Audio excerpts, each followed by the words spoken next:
Olá, amigas e amigos que nos seguem no Weltanschauung. Hoje nós vamos tratar de futebol. E parafraseando uma peça que fez muito sucesso no Rio de Janeiro, vocês podem dizer: "E Greta Garbo acabou no Irajá". Calma. Futebol é uma coisa séria, séria para todos nós. Eu vou perguntar à nossa flamenguista aqui que está nos filmando quantos jogos eu assisti dessa Copa. Nenhum. Pois é, nenhum. Eu não assisti nenhum jogo. Eu preferi conversar com Ortega y Gasset, naquela poltrona ali. Depois nós voltaremos a ele. Por quê? Porque eu não queria contaminar com meu ceticismo e até minha acidez o entusiasmo, a alegria dos meus filhos, noras e netos vibrando com a seleção. E até que deu certo, porque nós combinamos que eu continuaria lendo nesses 3 jogos que nós superamos e avançamos. Pena que não deu no quarto, mas eu fiquei quieto lá. Houve até um pacto com os meus amigos e família para que eu continuasse lendo e assim dando sorte. Não sou Mick Jagger, não. Mas funcionou até um certo ponto. Nós estamos falando de futebol hoje e estamos falando de esporte, que é uma coisa importante para qualquer país, sem o que nação nenhuma vive e subsiste. Os teóricos chamam isso de psicossocial, aquele conjunto de sensações, de crenças, de vínculos, de sentimentos que unem uma nação. Isso é o futebol. E nessa Copa, e por isso que Weltanschauung está trazendo esse assunto aqui, a reflexão dos amigos e amigas que nos seguem, nessa Copa nós vimos uma coisa absolutamente inédita no país. Nunca nós vimos tantos técnicos, jogadores, treinadores, especialistas de diferentes gerações unidos, trazendo as suas experiências, trazendo as suas vivências, trazendo a sua vibração a este momento do futebol brasileiro. Glórias passadas, lembranças muito caras a milhões de pessoas. Esse é um aspecto precioso desse momento, digamos, desagradável. Não vamos chamar de amargo, porque ele seria amargo se nós não tivéssemos isso que nós estamos colocando aqui. Essa comunhão, essa ponte entre as gerações. Nós estamos falando de 50, 60 anos que foram superados, nos quais as pessoas de diferentes idades, com diferentes experiências e vivências, trouxeram esse passado de vibração a esse momento do futebol brasileiro, oferecendo essa vibração e conselhos, algumas análises surpreendentemente atuais de antigos craques da seleção brasileira. Análises muito pertinentes às táticas e técnicas que mudaram tanto nesse tempo. É óbvio que o futebol que se jogou, que está se jogando nessa Copa do Mundo, é diferente até do de 4 anos atrás, quanto mais o de 20 anos, de 40, 60 anos atrás. Mas, trazendo essa reflexão a vocês, que é um fato, nós nunca vimos tantos jogadores, tantos técnicos em destaque, unidos, presentes, torcendo pela seleção e fazendo votos do sucesso pela seleção. Isso é importante, porque nos momentos de crise numa sociedade, e tudo indica que nós estamos vivendo uma crise, é muito comum as gerações se afastarem e não haver conversa, não haver diálogo, não haver entendimento, haver sim uma ruptura, um afastamento.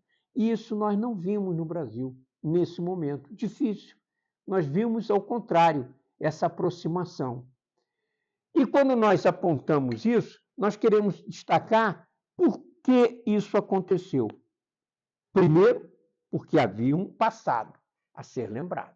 Havia não, há um passado a ser lembrado. De coisas boas que aconteceram que foram construídas. E segundo, porque há uma vontade de trazer esse patrimônio para ajudar, para construir uma coisa boa nesse momento. Se não houvesse algo a ser lembrado e não houvesse um sentido a ser colocado nesse momento, como essas pessoas procuraram dar a esse momento, nós não teríamos isso que nós todos vimos nas telas de televisão. Isso merece ser colocado. Por quê? Porque também esses momentos de vibração no esporte, essa superação no esporte, que são tão caras a milhões de pessoas, espelham também um momento da sociedade, um momento em que a sociedade vivia. Lá nos anos 70, o país havia superado um momento difícil, estava sobre um regime autoritário, fazendo as reformas estruturais que tinha que fazer, um momento difícil do mundo da Guerra Fria, mas era um momento de muita confiança no país. A maioria dos brasileiros, nos anos 70, tinha certeza de que o Brasil seria uma das maiores potências do mundo nos anos 2000. 20 anos depois, o país normalizou a sua vida política, se consumou a transição política no país, o país estava quebrado economicamente nos anos 90, mas o país fez o plano real e reestruturou economicamente, olhou para frente e a sociedade tinha confiança no futuro. Era um momento em que o país olhava um futuro à sua frente. E isso parecia se consumar até há algum tempo atrás. O que nós temos... O Avanchal é um site de história. Nosso site é um site de história. Mas eu estou aqui não só como historiador, estou aqui como torcedor. Porque, aliás, diga-se de passagem, eu sempre fui um grande perna de pau.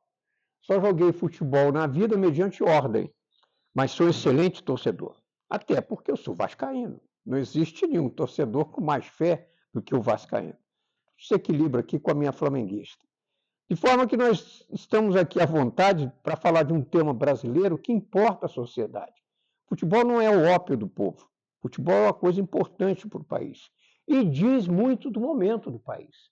Nos nossos altos e nos nossos baixos. Nas nossas desesperanças e nos nossos desânimos. Nós estamos, então, num momento talvez de desânimo e de falta de perspectiva. Mas a lição da desclassificação no domingo, ela está conosco.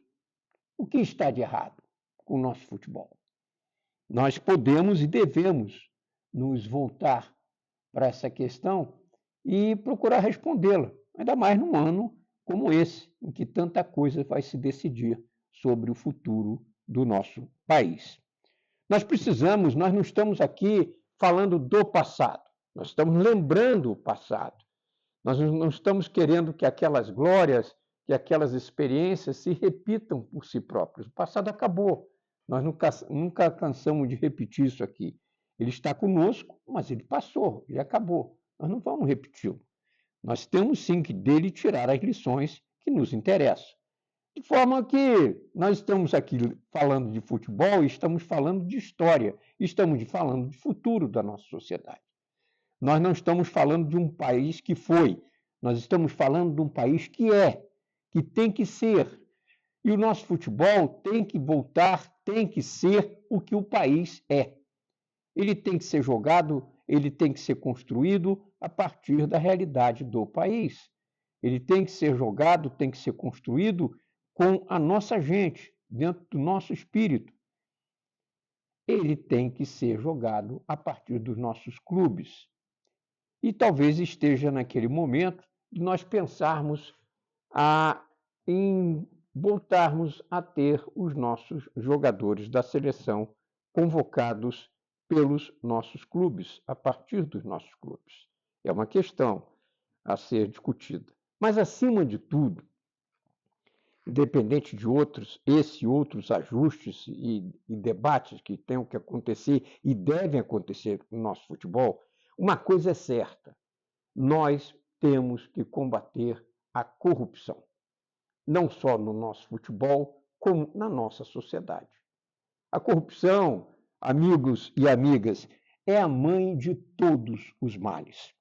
E não será de uma política degradada que virá a solução para o enfrentamento da corrupção que tomou conta do nosso país.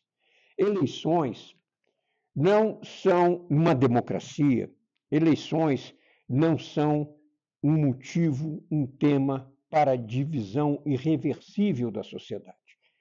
Nas eleições se decide o melhor caminho para se atingir o mesmo objetivo.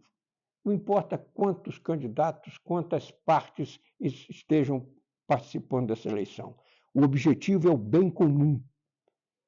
E o nosso bem comum também passa pelo futebol, pela alegria do povo, pela solidariedade, pela construção de algo importante para nós.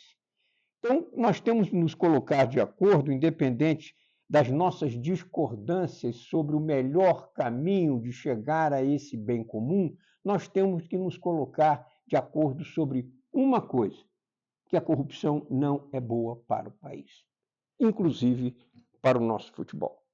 É o momento de nós debatermos com seriedade as formas de nós voltar a construir um futebol arte, como nós vivemos, um futebol de acordo com a nossa cultura.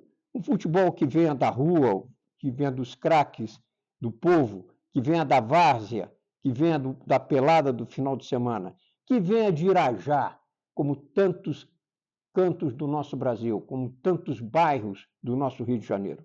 Lugares de folclore da nossa cultura. E não lugares de medo e de violência, como hoje nós vivemos em vários pontos do país. Tudo por causa do grande mal que é a mãe de todos os males, a corrupção. É a lição que a desclassificação do domingo nos deixou. Até a próxima, um grande abraço.